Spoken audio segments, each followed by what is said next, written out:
Two very special guests joining us on the show this evening, Renuka Chaudhary from the Congress and Ravi Shankar Prasad from the Bharatiya Janata Party, with their view on what to expect really and how this is going to play out as far as national politics is concerned. Renuka Chaudhary, I want to start this off with you because there's a disconnect that many believe exists between what we discuss here in New Delhi and what the voter connects with on the ground. Issues like Anna Hazare, 2G, they have not found a place at all this time around. Do you see a total disconnect on that count?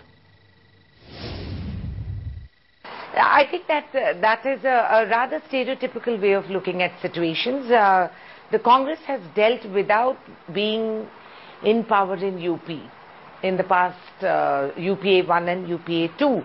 And we've always been committed to policy and planning. Yes, we're in a coalition, we do have issues. We do need to weigh the pros and cons, and sometimes we have some kind of a speed breaker, to put it in a way.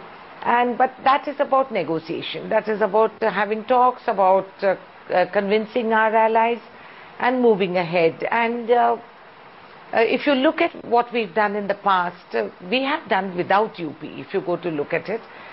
And it has never really hindered policy plan and change.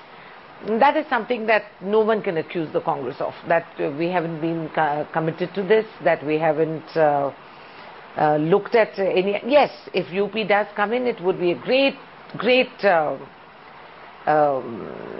facilitation for us to have swifter systems. But then I think the era of coalition has come to stay, and we carry our allies with us. Mr. Ravi Shankar Prasad, you know, there's a huge possibility of chaos return to Uttar Pradesh if there is indeed a hung assembly. Will the BJP be open to alliances? You've burnt your fingers in 2002 by joining forces with Mayawati. First of all, I'm not a prophet of doom, because the people of India find a way out, including the people of Uttar Pradesh. The first point I would like to. Therefore, these concerns presently are only speculative. Wait for the results. The second point, I must very fairly concede that by projecting Madam Mayawati, we committed a mistake. Mayawati is not a political personality with whom you can do business. We became very much weakened, and she managed to improve her own political leadership. Therefore, we are very clear that the BJP would like to have the trust of the people. If the people do not give, we will be content to stay in the opposition. No alliance with BSP under any circumstances, no alliance under SP under any circumstances, with SP under any circumstances. You know, Ms. Chaudhary, many alliances will be in the works after the 6th of March. Hypothetically speaking, from a market's point of view, people believe that the SP will be the single largest party and are certainly hoping that Congress and SP can sort of join hands in the state, because it will bring more stability to the centre. That's a possibility, isn't it? That's one way of looking at it. There's not, as they say in politics, everything is about converting a probability into a possibility. But we can't move with merely market changes in view, because ultimately political stability is what dictates any kind of policy change, or even for that matter market, as you said. Now, these are all hypothetical permutations and computations that are coming around. Okay, we just asked to go before the verdict. Please, Renuka Chaudhary, admitting that an alliance with Samajwadi Party is at least a possibility. Congress has been a bit guarded on that one, hasn't it? Ravi Shankar Prasad, let me get you in here, because many people fear that a poor performance by Congress in UP could make decision-making hostage once again. Do you fear, at least India Inc. is fearing the return of policy paralysis on the back of a dismal show by the Congress? Do you agree with that? You see, as far as the policy paralysis part is concerned, that may have slight impact this way or that way because of election results.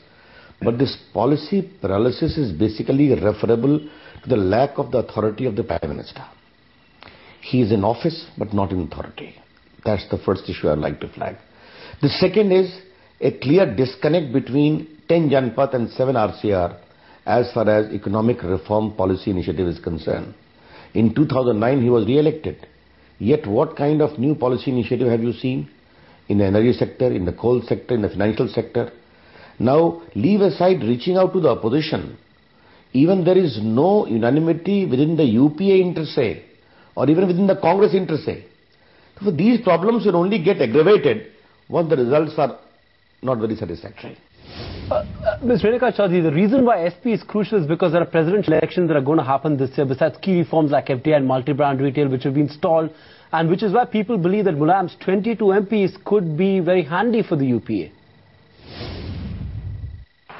But that is a if and a but, and there are many slip between the cup and the lip, as they say it. Now, the idea is that, at the end of the day, if we just allow the mathematics of politics to govern, and if we are just sitting in a chair for merely the power and not look at what we can do for the larger part of the country, for the larger benefit of the nation and the people, then we would be failing. So, yes, while the mathematics are very, very crucial, and we do need the numbers to help give us a push in the right direction, policy planning carries on nevertheless. And as soon as the allies realize the constituency of an impact like FDI, what it actually means, what it means in terms of employment, of being able to find a market for our local produce, to cut back on agricultural wastage and rot, and bringing in equity or bringing in investment into setting up infrastructure.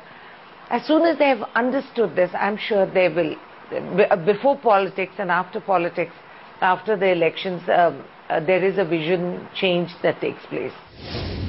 Mr. Ravi Shankar Prasad, the fortunes of India Inc. and Uttar Pradesh to some extent are very interlinked, especially in UP. You've got corporate houses very close to Mayawati, others to Mulayam. We've sort of seen that today play out in the markets as well. Is there a sense, you think, of crony capitalism? Well, I would say that the corporate India also need to understand one thing. India will be governed by democracy, by political process, by elections and by political parties, national or regional. Therefore, any corporate house has got every right in a democracy to support any particular party or leader. That right I cannot at all deny to them. But on the larger issue of their corporate status, funding part I can understand.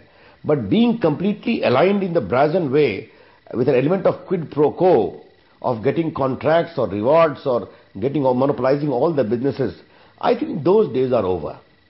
This the corporate India need to understand. Because herein lies the stability of Indian democracy. As far as uncertainty in the financial sector is concerned, I have one only redeeming feature to articulate. And that is, some of the biggest growths of India we witnessed in the last 2 decades, if I can add the role of Mr. Vajpayee when he was India Prime Minister, and that even initially in 90s.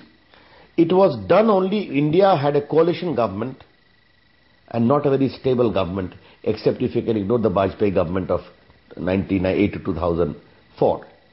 Weak Prime Minister. Therefore, that by itself is not very much integrally linked so as to encourage the prophets of doom.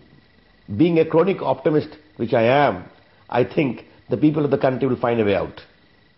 People will find a way out. Ravi Shankar Prasad, Renuka Chaudhary, I know it's a busy day for you guys, just hours before the UP polls results, but appreciate the fact that you took time out and joined us right here in Business Tonight with your perspective on the big UP elections.